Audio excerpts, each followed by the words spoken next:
It started with greed. This isn't just a story about waste, but a reflection of the darkest corners of human nature when facing unchecked opportunities for profit. Taylor, a seemingly ordinary man, saw what everyone else ignored. Chemical waste was a gold mine, and instead of fearing the consequences, he dug into the earth like digging for cash. No permits, no regulations, no regard for tomorrow. A small decision, but one that would destroy future generations. The issue wasn't how many toxic barrels were dumped. The real issue was that no one stopped him. These hazardous drums piled up in total public apathy. Taylor wasn't some isolated villain. He embodied an era where land was seen as a garbage bin, and the environment was a negotiable asset. Every barrel was an ethical compromise. Every burial was the act of discarding responsibility. And it all happened in broad daylight. As a specialist, I can confirm, environmental disasters don't begin with evil men. They begin with systems that let greed grow unchecked. When land use decisions are based on short-term profit without evaluating long-term damage. Valley of the Drums wasn't an accident, it was inevitable. Policy ethics and law were all absent. And when all three pillars fall, nothing remains standing, not even groundwater. Law was asleep. When the toxic barrels began arriving in Kentucky, the real anomaly wasn't the amount of waste, it was the absolute absence of legal oversight. No documentation stopped Taylor. No officials ever inspected the site. The legal system of the time was like a man asleep in a garbage fire, snoring too loudly to hear the land's screams. And within this deadly silence, environmental crime quietly expanded. With no safeguards, any landfill seemed legal. The shocking truth: burning chemical waste was once completely normal. Taylor burned those barrels like household trash. Flames didn't neutralize the contents, they simply hid them. Once the smoke cleared, toxins seeped into the soil. No liners, no containment, no oversight. But nobody raised alarms because nothing was technically illegal. And when the law remains silent, dangerous actions appear legitimate. A deadly compromise of that era. From a professional standpoint, the fault wasn't just Taylor's. The fault lay in a policy system too weak to deal with reality. The state didn't interfere. The feds hadn't noticed. That delay wasn't just poor governance, it was a lethal loophole. Taylor wasn't clever. He merely struck when the legal system looked away. The result was a valley filled with toxic tombstones, crimes buried in dirt. When you bury a secret deep enough, you think you're safe. But the earth doesn't keep silent. It leaks, it reeks, and eventually, it bleeds. Taylor dug holes, poured in chemicals, and covered them like planting crops. But he didn't sow trees, he sowed seeds of ecological collapse. And when the odors began to rise, the land was fighting back. It warned us, but no one listened. The barrels had no labels, rusted, and cracked, exposed to wind and rain. Hundreds of tons of toxic liquids leaked into soil, trickled into groundwater, and flowed into Wilson Creek. No inventory, no control, no records. This wasn't just negligence. It was environmental manslaughter, releasing invisible killers into nature and walking away. Who suffered? Not Taylor. It was his neighbors. I insist not all crimes require corpses to be judged. Valley of the Drums proves a new category. Crimes without bodies, but with irreversible damage. When government delay replaces early intervention, nature intervenes instead. And nature doesn't do mercy. It spreads. It does not forgive. It has no undo button. One moment of dumping becomes 1,000 years of contamination. Death got away with it. Taylor died in 1977. For many, that was the end. But for the legal system, it was the perfect excuse to close the case. With the culprit dead, all responsibility disappeared. No heirs, no assets, no one left to charge. A natural death became the cleanest escape route from the dirtiest disaster, and the soil kept breathing poison while the law waited to resurrect. With no owner, the valley became a legal gray zone. Who would clean it up, the state said. Not our job. The federal government had no budget for it. Meanwhile, rain-fell chemicals leaked, and Kentucky's land soaked up the poison. So was dying the perfect legal strategy. If so, the message was chilling: pollute fast, then die faster. That's the lesson passed down to the next polluters. As a professional, I call this one of the greatest moral failures in American environmental history. Not because we didn't know, but because we knew too late. And by the time we understood, the perpetrator was buried. This is proof that the law isn't ready for crimes without a face. If a system can't handle death as a legal variable, don't be shocked when environmental crime escalates. EPA, the latecomer to a battlefield. When the Environmental Protection Agency stepped into Valley of the Drums, they didn't see a dump. They saw an industrial graveyard without headstones. Thousands of cracked, leaking barrels, many half-buried, rusting away. No maps of where things were dumped. No records. It was like cleaning up after a chemical strike launched by Americans on themselves.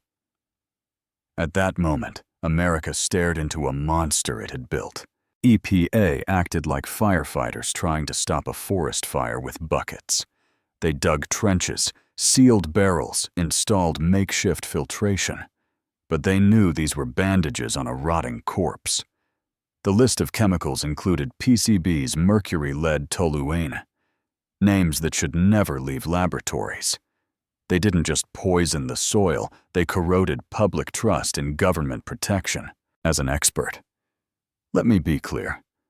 This wasn't environmental management. It was a forensic autopsy of an ecological corpse. EPA wasn't a regulator, it was a mortician. And every sealed barrel was a physical indictment of a system too slow to act. When laws lag behind damage, disaster leads the way. And it always leads us into hell. A rescue plan and deadlock. The biggest question: how to fix it. Dig it up and haul it away, or bury it again and seal it off forever. The first option cost millions. The second was cheaper, but a moral gamble, burying the problem instead of solving it. They chose the latter. Lay thick clay, erect fences, install groundwater sensors. But everyone knew nothing lasts forever. One crack, one storm, and the whole thing could blow. Next question. Who pays Taylor was dead.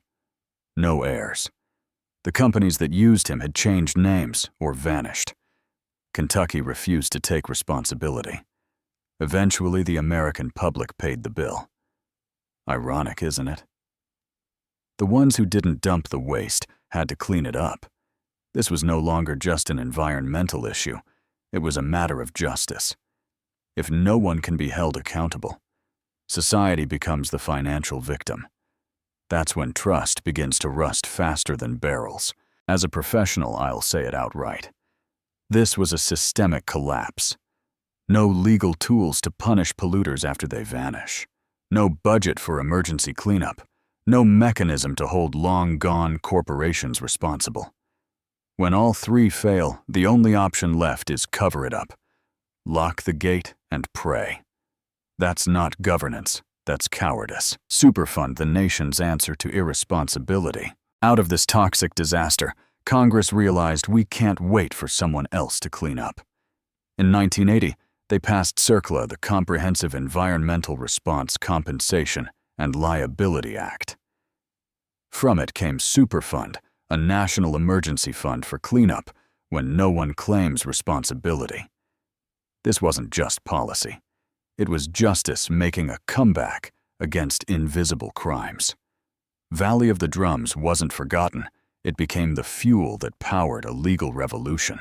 Superfund was America's belated confession. Sometimes the law must rise from the ashes of failure. The fund didn't just allocate dollars. It restored belief that not every crime escapes. It launched the National Priorities List, NPL, ranking toxic sites for urgent action. Valley of the Drums was near the top.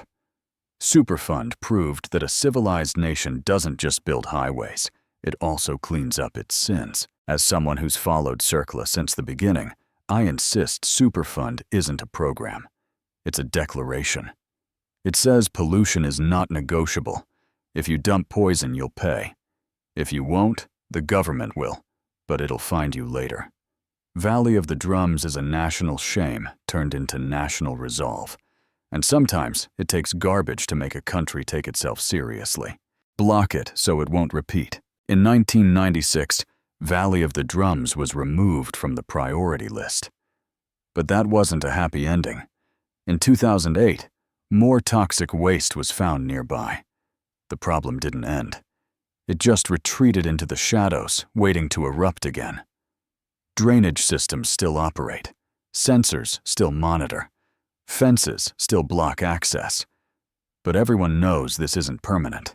It's a manhole cover over a ticking biohazard bomb. Luckily, there were no major human casualties. Why locals didn't use wells? Not because of policy, but because the water was weak, so they switched to municipal supply. Pure coincidence saved lives. But if safety relies on luck, the system is not safe. It's a lottery where the prize is survival. And if you think the problem is over, visit the site. Smell the soil and ask how much is still hidden underground. As an expert, I warn burying waste doesn't solve the problem. It just hides the evidence and delays the disaster. Turning a valley into a restricted zone isn't a victory. It's a sealed confession of failure framed in steel fencing. If we want to end future valleys of the drums, we need more than money. We need ethics, laws, oversight, and most of all, accountability before the first barrel arrives. Without that, every clay cap is meaningless. The silence of a disaster with no bodies, no evacuations, no immediate deaths. That's why Valley of the Drums faded from memory. Society only reacts to corpses. But environmental corpses don't lie on roads, they dissolve underground. These chemical drums didn't kill anyone on day one. They killed slowly destroying ecosystems, polluting water-altering soil. And since no one visibly died, no one cared. It was a kind of ecological genocide in slow motion, lasting for generations. Compared to Love Canal, where a whole neighborhood was evacuated, Valley of the Drums seemed less serious. That's naive. Just because a disaster doesn't kill you immediately doesn't mean it's less dangerous, it's more insidious. Kids played nearby. Wells pumped close to toxic plumes. Crops grew in poisoned dirt. That's not living, that's surviving in denial.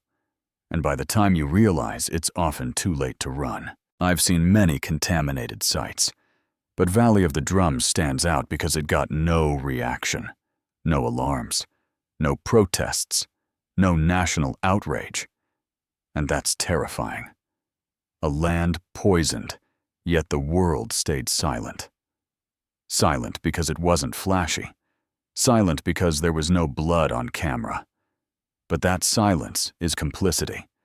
And unless we redefine what counts as memorable disaster tragedies like this, will continue forgotten before they're even resolved. Lessons for the future or repetition of history. Valley of the Drums wasn't an exception. It was a template for a deadly formula: greed plus weak law plus zero oversight equals disaster. And that formula still exists today, only the names have changed. When a company cuts corners, a town turns away, and a community stays unaware, a new valley is born. And next time, it might not be in Kentucky. It might be where you live. We aren't living after a disaster, we're living inside one. But since it has no smoke or explosion, we don't notice. Industrial waste is still handled through cheap and fast solutions. And when budgets get tight, the first thing to go is environmental protection. That's the red flag, No one dies from pollution in 24 hours, but an economy dies from it in 20 years, and there's no bailout for that.